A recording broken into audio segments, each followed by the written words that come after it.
निर्भीड निष्पक्ष वृत्तांकनाचा बुलंद आवाज, राजसत्ता न्यूज.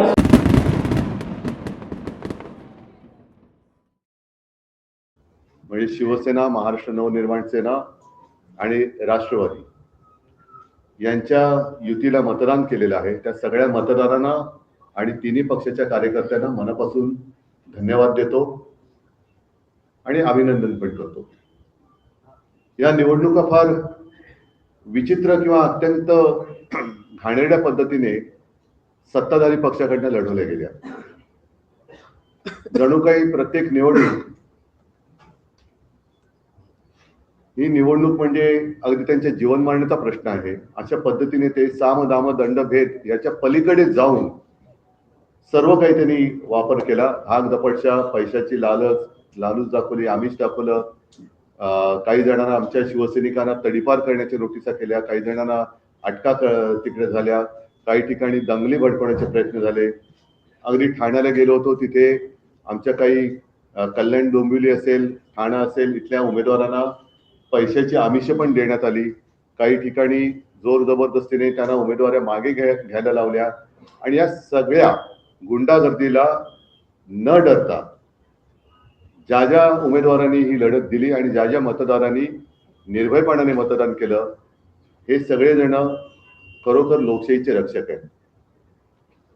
मुंबईमध्ये आमचा महापौर होणार आणि व्हावा अशी आमची एक इच्छा होतीच, आजही आहे. तो आकडा आम्ही आज तरी काही गाठू शकलेलो नाही. पण या सर्व त्यांच्या खेळाला उत्तर देऊन जे काही निकाल लागले, जे काही यश शिवशक्तीने मिळवलेले आहे, त्या निकालाने सत्ताधारी पक्षाला तर घाम फोडला आहे नक्कीच. कारण त्याने एक्झिट पोलचे आकडे असतील किंवा आणखीन काही गोष्टी असतील, या सर्व म्हणजे एकही प्रयत्न त्यांनी असा सोडला नाही की जिथे शिवसेना नामोहरम होईल. एका गणिताचं काय उत्तर मला मिळालेलं नाही. अगदी विधानसभेला सुद्धा किंवा लोकसभेला असेल, माझ्या नक्की लक्षात नाही, मोदीजींची सभा झाली होती शिवतीर्थावर, खुर्च्या रिकाम्या होत्या. विधानसभेला असेल, याही वेळेला आमची सभा झाली. मी आणि राज पहिल्या प्रथम शिवाजी पार्कला एकत्रित आलो. एकत्रित तर यापूर्वी सुद्धा होतो, शिवसेना प्रमुख होते तेव्हा, पण एका व्यासपीठावरनं आम्ही भाषण केली. आदित्यने पण केलं. आपण सगळेजण साक्ष आहात शिवाजी पार्क कसं फुलून गेलं होतं. त्याच्या दुसऱ्या दिवशी सगळी जी काय खुर्च्यांची गर्दी होती, ती गर्दी, त्या गर्दीचा प्रतिसाद म्हणजे आमच्याकडे गर्दी जमते पण मतदान होत नाही, पण त्यांच्याकडे खुर्च्या मतदान करू शकतात हे पहिल्या प्रथम आम्हाला कळलं. रिकाम्या खुर्च्या मतदान कशा करू शकतात, हा एक न सुटलेलं उलगडलेलं कोड आहे. एकूणच काय तर त्यांनी शिवसेना संपवण्याचा आटोकाट प्रयत्न केला आणि त्यांनी जे काही पैशाचा वाटप केला गेल्या 4 दिवसामध्ये निवडणुकीच्या आधी, तो 4 दिवसापुरता वाटप नव्हता. गेले 4 वर्ष हे पैसा पेरत होते.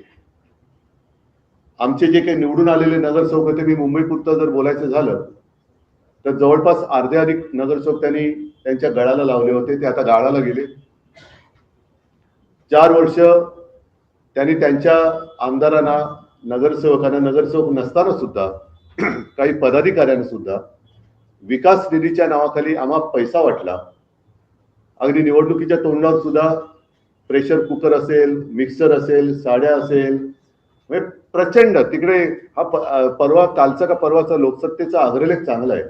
हा पैसा येतो कुठून, या पैशाचा सोर्स, त्या सोर्सच्या मागे ईडी, इन्कम टॅक्स, सीबीआय लागत कसे नाही, आणि एवढं करूनही जो अमाप पैसा वाटला जातो, मग साधारणतः 2015 साली काळा पैसा नाहीसा व्हावा, गैरव्यवहार थांबावा म्हणून आपल्या मोदीजींनी जी नोटबंदी केली होती, ती नोटबंदी अयशस्वी झाली का, याचं उत्तर सुद्धा हे कोणीतरी शोधलं पाहिजे. भारतीय जनता पक्षाने कागदावरती शिवसेना संपवली असेल, पण जमिनीवरची शिवसेना ते संपवू शकत नाही. हे कालच्या मुंबईच्या महापालिकेच्या निवडणुकीने आणि इतरही जिथे जिथे शिवसेनेला मतदान केले त्या मतदारांनी दाखवून दिलेले आहे. थोडक्यामध्ये शिवसेना कागदावर संपली असेल पण जमिनीवरती संपू शकत नाही. आणि भारतीय जनता पक्ष हा पक्ष कागदावरती आहे पण जमिनीवरती नाहीये. कारण तो जर का जमिनीवरती असता तर त्यांना पक्ष फोडावे लागले नसते, त्यांना पुसली जाणारी शाही वापरावी लागली नसती, यंत्रणेचा दुरुपयोग करावा लागला नसता, नियम बदलावे लागले नसते. आणि आज देखील जे साधे साधे शिवसैनिक अगदी महिला पुरुष निवडून आलेले आहेत ते साधे आहेत. प्रचंड पैशाच्या धबधब्यासमोर निष्ठा कशी ताठमानेने लढू शकते आणि जिंकू शकते हे या शिवसैनिकांनी दाखवलेलं आहे. मी सर्व मुंबईकरांना खास धन्यवाद देतो.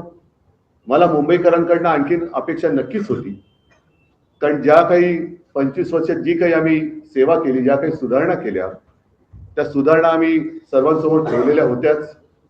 कोविड काळात जे काही काम केलं, मुंबई मॉडेल हे जगभरामध्ये त्याची एक प्रशंसा झाली. हे सगळं पाहिल्यानंतर मला असं वाटलं होतं, म्हणजे आम्हाला सगळ्यांनाच असं वाटलं होतं की मुंबईकर अधिक आशीर्वाद आम्हाला देतील, भरघोस आशीर्वाद देतील. ठीक आहे, आशीर्वाद जरी त्यांनी मोठ्या प्रमाणावरती दिले नसले तरी दिलेत ते भरपूर दिलेले आहेत. विशेष म्हणजे जे शिवसेनेचे गड आहेत, मराठी पट्टा, या मराठी माणसांनी शिवसेनेवर असलेला त्यांचा आशीर्वादाचा हात हा तसाच ठेवलेला आहे.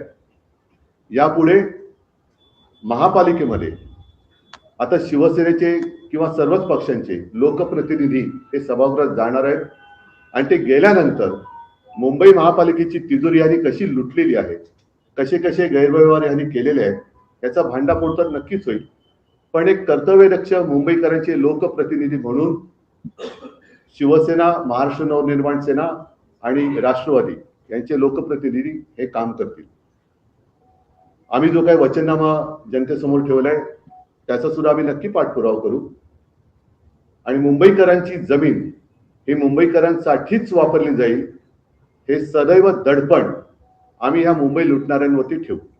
याच्या पुढे आपल्याला काही प्रश्न असतील तर विचारा, मी उत्तर द्यायचा प्रयत्न करेन. माईक फिरवायचं म्हणजे तो नाही, माईक फिरव होतं म्हणजे तुम्हाला तुमचा आवाज पण याच्यात महामाईक चालू करा. हा चालू नाही, हा चालू नाही. हे इथे बटन करे नाही, चालू नाही, बंद.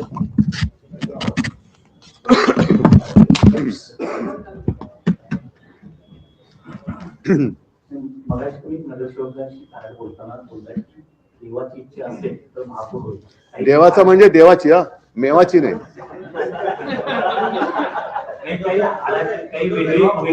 नाही नाही, असं नाही. शेवटी आम्ही हरलोय असं काय माझी मानसिकता नाहीच आहे.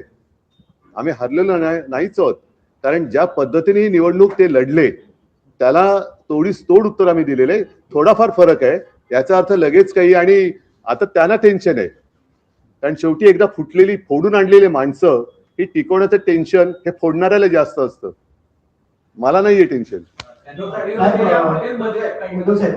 बाळासाहेब ठाकरेंचं जन्मशताब्दी वर्ष आहे, त्यामुळे आम्हाला 2.5 वर्ष महापौर देण्यात यावं. तुम्हाला शिंदेच्या शिवसेनेचे नेते करतायत, त्यांचा संबंध काय पण बाळासाहेबांशी? त्यांचा संबंधच नाहीये.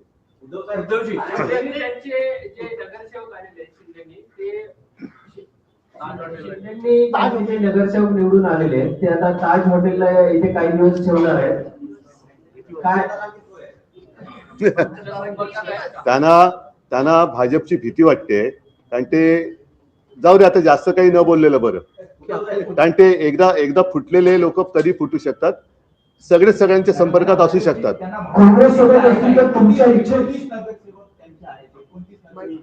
त्यातले आमचे किती फुटलेले आहेत?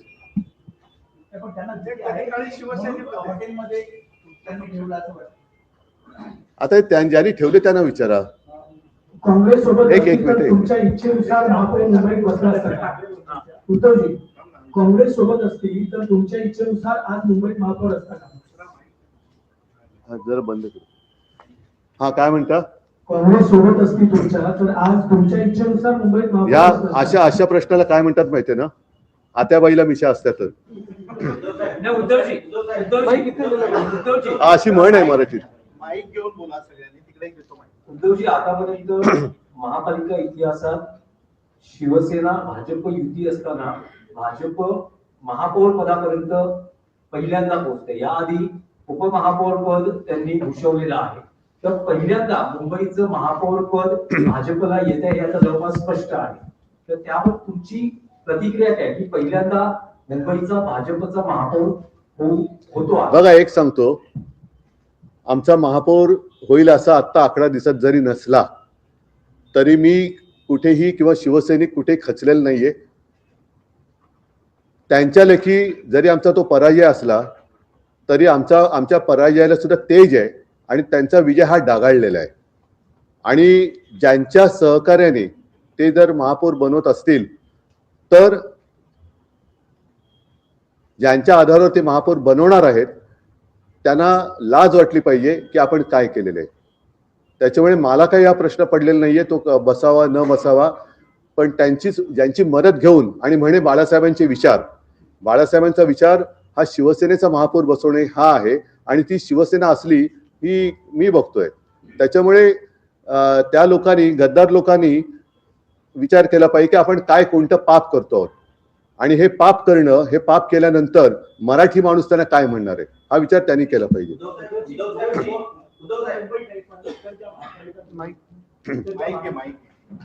हा माईक आवाज येतोय का रे? हा, त्याच्यात. लांबून नाही, आवाज मुंबईसह इतर ज्या महापालिकांच्या निवडणुका पार पडल्या त्यांचं मतदान झालं त्यामध्ये भाजप सर्वाधिक मोठा पक्ष दिसते. तिकडे शिवसेनेला मात्र कमी जागा मिळाली. मात्र या सगळ्यामध्ये भाजपला त्याचा फायदा झाला असं वाटतं. भाजपचा इरादा तोच आहे ना. त्यांनी मधल्या काळामध्ये म्हणून मी अनाकोंडा म्हणालो ना की त्यांनी 29% तोपर्यंत यांना सगळ्यांना गुंडाळून, वेटोळ्यात गुंडाळून टाकणार आहेत ते. आणि अंबरनाथमध्ये त्यांनी ते केलंच. जिथे गरज असेल त्या गरजेपुरतं ते वापरणार आणि फेकून नेणार. तोपर्यंत त्यांचा पक्ष आणि सगळं संपून टाकलेलं असेल. त्याच्यामुळे मला शिवसैनिकांचा अभिमान आहे की ठीक आहे, काही काळा प्रतिकूल असतो पण प्रतिकूल काळामध्ये हिंमत न हरता लढतोय आम्ही आणि लोक आमच्या सोबत आहेत याचा मला नक्की अभिमान आहे.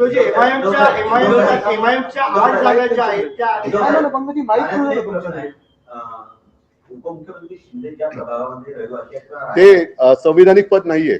नाही, पण म्हणून कोण असं ते पहिलं नीट सांगा. ते संविधानिक पद नाहीये.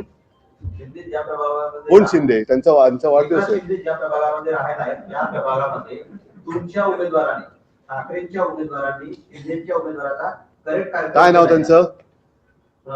त्या उमेदवाराचं नाही मला माहिती.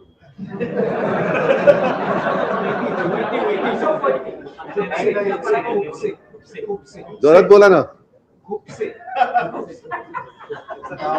खुपसे म्हणजे दोन्ही अर्थाने आहे. खुपसे काही समजण्यासारखं आहे आणि खुपसे म्हणजे खुपसे.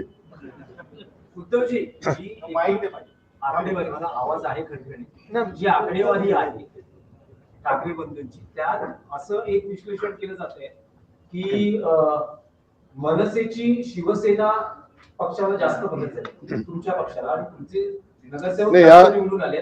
तुलनेत मनसेचे तितकं संख्याबळ निवडून आलेल्या नगरसेवकांचं दिसत नाही. आता हे शिवसेना भवनचा वॉर्ड हा आम्ही दिला ना, त्याने निवडून पण आला. त्याच्यामुळे असं काही नाहीये की त्यांची आम्हाला झाली आमची त्यांना नाही झाली, असं काही नाहीये. दोन्हीकडे आता कार्यकर्त्यांमध्ये सुद्धा एक वाक्यता खूप छान, कारण मी, आदित्य, सगळेच आम्ही जे काय फिरलो त्या सगळीकडे शिवसेना आणि मनसे असा काही भेदभाव आम्हाला कुठेच दिसला नाही. छान एक दिलाने आम्ही लढलेलो आहोत. काँग्रेस चर्चेत पुढच्या झडपीच्या निवडणुका येत आहेत. या झडपीच्या निवडणुकांमध्ये सुद्धा मनसेसोबत तुमचा अलायन्स कायम राहील आणि येणाऱ्या पुढच्या निवडणुकांमध्ये सुद्धा. आम्हाला आधी कालचे आत्ताच माझे नगरसेवक जिंकून आले त्यांचे पेढे खातोय. काय असं बोलेन ना मी. काय हरकत आहे? हरकत काय? संयुक्त पत्रकार परिषद पुन्हा बघायला मिळेल. कारण आज तुम्ही एक म्हणजे युतीत लढला. पण अरे एक गोष्ट तुमच्या लक्षात येत नाही. आमची विश्लेषण करण्यासाठी जर संयुक्त पत्रकार परिषद नाही, पण विश्लेषण तुम्ही लोक करतात ना, तेच विश्लेषण आम्ही बघतोय. पण एकत्र आहोत, मी मागेच बोललो एकत्र आलो ते एकत्र राहण्यासाठी. होईल, सगळं होईल. सगळं होईल. नाही, पण उद्धवजी जी काँग्रेस संपूर्ण महापालिका त्याला काहीतरी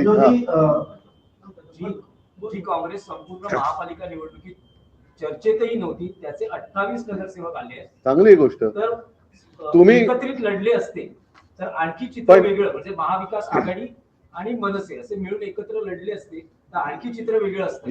ह्या प्रश्नाचं उत्तर मी थोडं वेगळ्याने देईन की जिथे जिथे भारतीय जनता पक्षाचे नगरसेवक निवडून आलेत तिथे त्यांच्या विरोधातल्या सगळ्यांची मतं जर का एकत्र केली तर ती खूप जास्त होते. बरं, दुसरी गोष्ट काय, गेल्या वेळेला आमचे 84 निवडून आलेले, भाजपचे 82 आले होते. त्यांनी शहासेना केली, आमचे काही गद्दार फोडले, तरी सुद्धा त्यांचे 82चे 89 झाले. आमचे अर्धे अधिक फोडले होते तरी सुद्धा 54 फोडले होते तरी सुद्धा आमचे 65-66 निवडून आले. ही शिवसेनेची ताकद आहे. आणि त्यांनी ज्या क्षणी, आता बघूया, या 21 का 22 जानेवारीला सुप्रीम कोर्टात सुनावणी आहे. पुढची तारीख कधी जून जुलैची, ऑगस्टची मिळते, डिसेंबर जानेवारी फेब्रुवारी मार्च एप्रिल मेची 2028 29 30 सालची कधी मिळते ती बघू आपण. पण तो जर का निकाल संविधानाप्रमाणे लागला आणि त्यांचं नाव चिन्ह गेलं तर त्यांना मग त्यांचा उपयोग काय राहिला? उपयोग शून्य होईल. त्यांचा जन्मच किंवा ती फोडाफोडी शहासेनेची एवढ्यासाठी झाली की शिवसेनेच्या मतदारांमध्ये गोंधळ निर्माण करणं. कारण ती जर का शिवसेना एक असती तर भाजपने किती, म्हणजे आता जसं आकाश पातळ एक केलं तसं आकाश पातळ इतर ग्रह जरी एक केले असते तरी भाजप काय वाढू शकलं नसतं. आणि भाजप वाढलेलंच नाहीये, त्यांनी सगळे बाहेरची लोक मांडीवर घेतलेत. 8 एमआयएमचे उमेदवार निवडून नगरसेवक झालेले आहेत. शिवडीसारख्या भागामध्ये समाजवादी पक्षाचा उमेदवार निवडून आले आहेत. काय कारण आहेत एमआयएमचे उमेदवार एवढ्या मोठ्या संख्येने निवडून गेला? त्यांना इतरांपेक्षा जास्त मतं पडली. पण काय राजकीय गणित काय झालं? ठीक आहे, राजकीय गणित काय आहे की मुंबईत 8 एमआयएमचे नगरसेवक? अरे पण मी कसं सांगू ते? भाजपने जो हिंदुत्वाचा मुद्दा घेतला होता त्यानंतर सोडला आता? त्याचा फायदा झाला असं वाटतंय का एकूणच या नाही, निवडणुकीत? भाजपने मधून तिकडे गेली असं वाटतं का? भाजपने हिंदुत्वाचा मुद्दा कधीच घेतला नाही. ते त्यांचं निवडणुकीचं ढोंग आहे. त्याच्यामुळे हे ढोंग आता हिंदूंना पण कळायला लागलेलं आहे. नाही, आवाज इथून येत नाही म्हणून. दुसरीकडे प्रभाग क्रमांक 173 मध्ये जो 30 वर्षापासून तुमच्या हातात होता तो ढासळलेला कुठला शिल्पा पिडूकर भाजपीय विजयी झाले. नाही, एरिया कोण, मला असं आकडे. हा ठीक आहे, पण तसं काही ठिकाणी त्यांच्या पण जोगेश्वरीमध्ये आमची निवडून आलेली आहे, जो त्यांचा बालेकिल्ला होता. सचिन पाटील निवडून आलेला आहे. असं होतात ना. बघा, लोकशाहीमध्ये या गोष्टी घडत असतात, पण त्या प्रामाणिकपणे व्हाव्या. आम्ही त्यांची मतचोरी पकडून दिली, दुबार मतदार पकडून दिले, त्याच्यानंतर सगळ्या गोष्टी आम्ही नंतर ते काय पाडू बिडू सगळं आणलं होतं.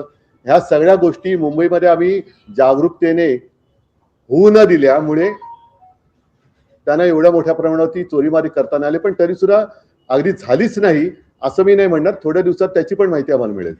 उद्धवजी, आपल्या सगळ्यांचं अभिनंदन. आपण मुंबईचा विचार करू, ज्या आक्रमण होते नवीन गिरगावमध्ये पण झाले, दादरमध्ये पण होत आहे, पण असा विचार करून आपण एकत्र आलो. आता या काळामध्ये म्हणजे खूप असं विचार करून बोललं की आम्ही शिवसेनेला बाजूला काढलं. मराठी माणूस म्हटल्यावर आपल्या दादरमध्ये पण इथे आल्यानंतर आम्हाला वाटतं की आधार होते बाळासाहेबांचे. तर आता हा विचार करून आपापसात भांडण्यापेक्षा समजा जे नगरसेवक गेले ते जर परत आले तर मग शिवसेनेचा महापौर होऊ शकतो असा विचार केला जाईल. तुमच्या संपर्कात असतील तर घेऊन या.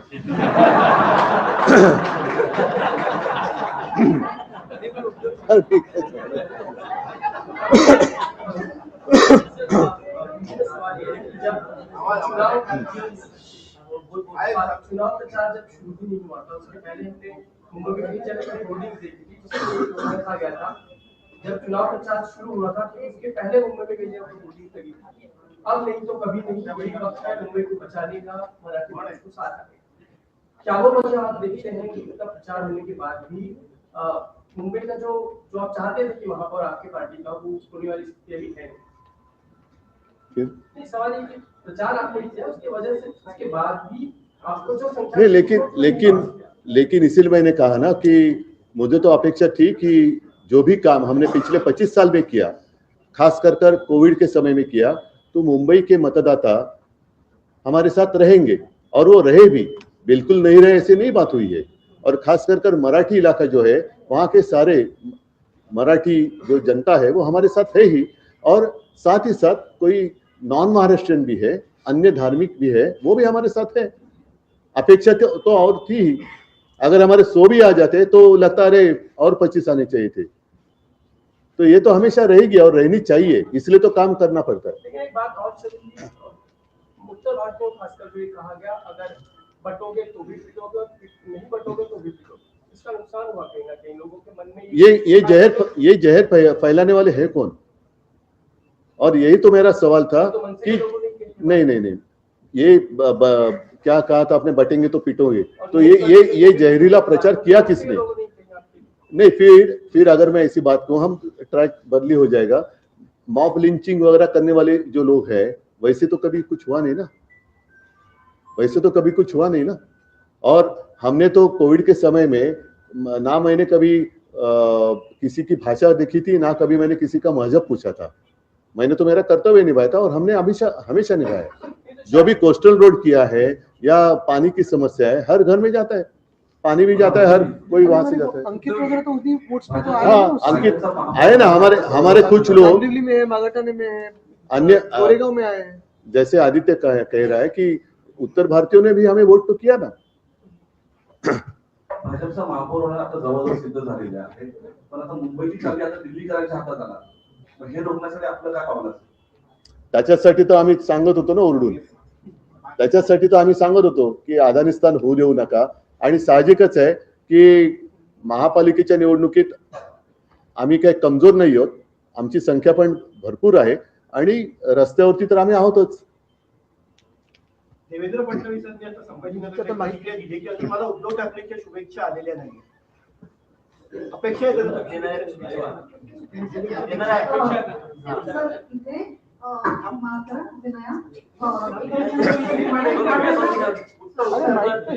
काय माईक फिरू तर दे. देवेंद्र फडणवीसांनी म्हटल्यावर अजून उद्धव ठाकरेंच्या शुभेच्छा नाही, येणाऱ्यात का फोन करून शुभेच्छा द्यायला मला मी तेवढा काही खतरूड नाहीये, पण साहजिकच आहे एवढे सगळे त्यांनी कर्मकांड केल्यानंतर आम्ही जी त्याने टक्कर दिले त्याचंही कौतुक त्यांनी केलं पाहिजे।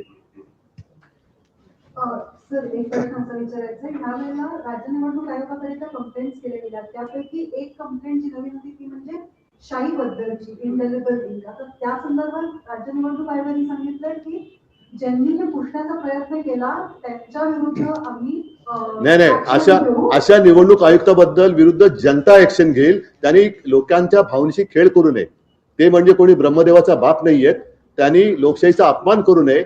लोकशाहीचा अपमान केला तर निवडणूक आयुक्तांना सुद्धा शिक्षा करावी लागेल। पण हा इशू कितपत सिरियस आहे? नाही, मी दिला ना, आता बोललो नाही, मी उत्तर दिलेलं आहे की त्यांनी लोकभावनेचा अनादर करू नये, संविधानाचा अनादर करू नये। संविधानापेक्षा निवडणूक आयुक्त मोठे नाहीत, ते सुद्धा एक मतदार आहेत, त्यांना सुद्धा मतदानाचा अधिकार असतो। ते जर एका पक्षाला मतदान करू शकत असतील याचा अर्थ ते सुद्धा निष्पक्षपातीपणाने काम करू शकतात का, हा प्रश्न त्यांना विचारायला लागेल। आणि दुसरा प्रश्न असा आहे की राज्यभरातले जे आकडे आले त्याचं एकंदरीत विश्लेषण करता तुम्हाला असं वाटतं का की 2029च्या निवडणुकांसाठीच हा प्रिव्ह्यू आहे, किंवा त्यावेळेला कशी हे एकंदरीत राज्याचं चित्र दिसेल त्याबद्दल हे लक्षण आहे? आपल्या मराठीमध्ये काही म्हणी आहेत, त्याच्यात एक म्हण खूप छान आहे, अति तेथे माती। यांचा आता अति होते, त्याच्यामुळे त्याची माती व्हायला वेळ नाही लागणार, म्हणजे 29 सुद्धा खूप लांब झालं। सर, हिंदी में एक सवाल है कि अब महाराष्ट्र में और मुंबई में रिजॉर्ट पॉलिटिक्स जो है वो शुरू हो चुकी है। महापौर को लेकर आप क्या कहेंगे? आपको की ड्यूटी हालांकि उसमें नहीं है, लेकिन उसके बावजूद कुछ आगे का प्लान अगर आप बता पाएं। नहीं, मैं क्या बता सकता हूँ। अभी पहले किसने कहा ना, अभी वो मांग कर रहे हैं। हाँ, तो पहले तय होने दो। 2.5 साल में उनमें जो आए हैं, अगर पहले 2.5 साल महापौर बनेगा क्या, कि फिर और किसी उनकी पार्टी तोड़कर महापौर, जैसे मेरी पार्टी तोड़कर मेरा ही मुख्यमंत्री बनाया था, वैसे उनकी पार्टी तोड़कर वो महापौर बनाएंगे क्या, वो देखने जैसी चीज। अभी इंटरेस्टिंग होगी ये बात। मुझे लगता है कि उनकी पार्टी तोड़कर वो महापौर बनाएंगे, भाजपा महापौर बनाएगी. दुबार मतदानासंदर्भात आपण नेहमीच बोलत होता, तर आपल्यापर्यंत बूथवरनं दुबार मतदानाच्या काही केसेस आल्या का, कंप्लेंट्स आल्या का तुमच्या कार्यकर्त्यांकडनं, त्याचं पुढे काय? काही ठिकाणी आलेले आहेत, अनेक ठिकाणी मतदार यादीतून नावं नसल्याच्या तक्रारी आल्या. विशेष म्हणजे गणेश नाईकांचं नाव नव्हतं, हे मी परवाच्या कालच्या पत्रकार परिषदेत पण बोललो. एका मंत्रिमंडळातल्या मंत्र्याचं नाव मतदार यादीत नसणं, त्याला मतदानाच्या दिवशी केंद्र शोधताना टांगा त्याचे दुखतात, हे फार गंभीर आहे.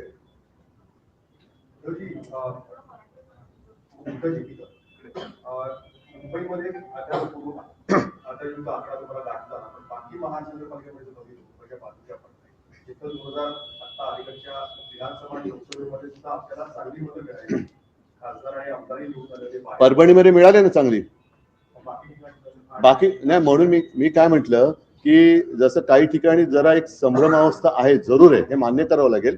थोडा संभ्रमाची जी धूळ आहे ती खाली बसल्यानंतर लोकांना खरं आणि खोट्यातला फरक कळेल. आपण मुंबईवर जास्त लक्ष केंद्रित केलं, बाहेर जास्त त्याच्यामध्ये हे आहे सत्य, म्हणून मी त्यांची दिलगिरी पण आता व्यक्त केली. जिथे मी जाऊ शकलो नाही तिथे दिलगिरी व्यक्त केलेली आहे. आणि दुसरी गोष्ट अशी की शेवटी ज्या पद्धतीने साधन सामुग्री, याचा अर्थ तुम्हाला कळतो, चा वाटप पलीकडनं झाला, एवढी साधन सामुग्री आम्ही आणू शकत नाही. कारण आम्ही मुळामध्ये ज्या पद्धतीने ते पैसे ओरबाडतायत, महापालिकेची तिजोरी रिकामी करणं, इतर काही गोष्टी करणं, त्या वृत्तीचे आम्ही नाही आहोत. सर लेकिन सवाल ये कि जो पूरा एमएमआर रिजन शिवसेना का ही मैं विचार तुमच्याकडे माहिती तुम्ही एमएमआर रिजन पूरा शिवसेना का कभी फेल रहा है, रहेगा ना, वापस आएगा. अभी इस वक्त वही हम देख रहे हैं कि जो ठाणा आपका कभी गढ़ था, अभी वहाँ एकनाथ शिंदे की पूरी तरह से सत्ता है, केडीएमसी है आगे नवीन. देखो ऐसी नहीं, एक बात ऐसे कि जैसे सीजन होता है, पतझड़ तो होती है, फिर से नए पत्ते आते हैं. तो अभी फिलहाल तो कुछ जगह पर पतझड़ हुई होगी, नए पत्ते आएंगे. कोपले फिर फुटा आएगी शाखा पर. लोग साथ पहुंच सकते थे, आप प्रचार में नहीं पहुंच पाए. चला वैभवशाली विचार आहे बाबा. नमस्कार, जय महाराज. अरे वाह, धन्यवाद.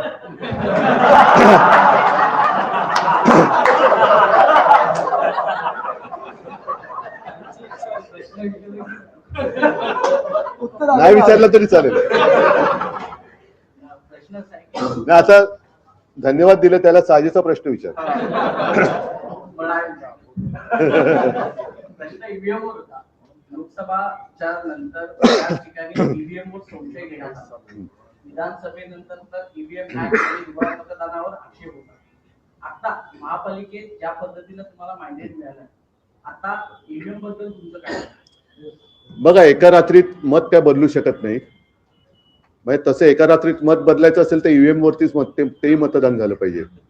त्याच्यामुळे आत्ता ह्या सगळ्या गोष्टीचा आम्ही आढावा घ्यायला लागलेलो आहोत. काही ठिकाणी अनपेक्षित निकाल हे नक्कीच लागलेले आहेत. ज्या पद्धतीचं मुंबईमध्ये वातावरण होतं, तुम्ही स्वतः अनुभव केलेला आहे, एक लाट वाट होत होती. म्हणजे मतदान एकतर्फी होईल असं चित्र याही वेळेला होतं, विधानसभेच्या वेळेला होतं. पण एका गोष्टीचं मला जरा एक गंमत वाटते की मतदान झाल्याबरोबर एक्झिट पोल जे यायला लागले, असे एक्झिट पोल घेणारी लोक मला तरी कुठे काही दिसलेले नाहीत. म्हणजे एक्झिट पोल कोणत्या पक्षाच्या कार्यालयातून दिले गेलेत का, आणि बरोबर आकडे त्याच्यानंतर जणू काही सकाळ जशी मतदानाला सुरुवात झाली, मतपेट्या उघडण्याच्या आधीच तिथले आकडे जाहीर व्हायला लागले. हे कसे काय कळले होते? म्हणजे मतपेट्या म्हणजे आम्ही फोन करत होते, नाही साहेब अजून आमच्या मतपेट्याच उघडलेल्या नाही आहेत. अरे पण टीव्हीवर दाखवत आहेत तर नाही. आणि नंतर बघतो तर थोडं वेगळं व्हायला लागलं. त्याच्यामुळे हे सगळं अनाकलनीय हा विषय आहेच. बरं, यावेळेला व्हीव्हीपॅट काढली गेली, म्हणजे एक गोष्टी तुम्ही जास्तीत जास्त गूढ करत चाललेला आहात. आणि हा एक मूळ जो आमचा आक्षेप आहे की बॅलेट पेपरवरती मतदान का व्हायला पाहिजे, कारण मी मतदार आहे. लोकशाहीमध्ये माझ्या मताला ही अमूल्य किंमत आहे. माझं मत हे कुठे जाते ते शेवटपर्यंत कळण्याचा माझा अधिकार तुम्ही हिसकावून घेतलेला आहात. आता त्यावेळेला मला ते असं झू मध्ये जसं एखादा प्राणी दाखवत, अशी माझं त्या व्हीव्हीपॅट वरती रिसिप्ट दाखवत होता, तर ती पण नाही दाखवत. म्हणजे तुम्ही त्याच्यापेक्षा मग, आणि त्याच्यानंतर ज्या पद्धतीने मुंबईमध्ये गुंडागर्दी करून अर्ज मागे घ्यायला लावत होते, मग निवडणूक पुढे आता ईव्हीएम पण नाही राहणार, डायरेक्ट डिक्लेअर होतील. हा, तर त्याच्यामुळे आम्ही आमचं काही मत अजून बदललेलं नाही. काही ठिकाणी जिकडे संशय आहे तिकडे संशय आहे, आणि त्याच्याबद्दल सुद्धा जेव्हा आमच्या हाती काही लागेल तेव्हा आम्ही बोलू. ठीक आहे, सगळ्यांना धन्यवाद. हा नाही, आता नको. सर, एक काळ सर्वात मोठी गोष्ट अशी आहे की भाजप मुंबईमध्ये वाढली कशी. एक काळ असा होता की काँग्रेसचे खासदार बाळासाहेबांच्या मदतीशिवाय निवडून येत नव्हते. मुरलीधर असतील, गुरुदास कामत असतील, सुनील दत्त असतील. मग त्यानंतर आता कुठेतरी आपल्या पण काही चुका झाल्या का भाजप एवढी मोठी विस्तारली मुंबईमध्ये? नाही, त्यांना जाऊ दे, जास्त शब्दात काही मी विचित्र बोलत नाही, पण त्यांना त्यावेळेला मी भाषणात बोललोय की बाळासाहेबांनी त्यांना जर का तेव्हा 2 घास भरवले नसते तर भाजपाचा राजकारणात कुपोषणाने तेव्हाच बळी गेला असता. चला, सगळ्यांना धन्यवाद. जय हिंद, जय महाराष्ट्र.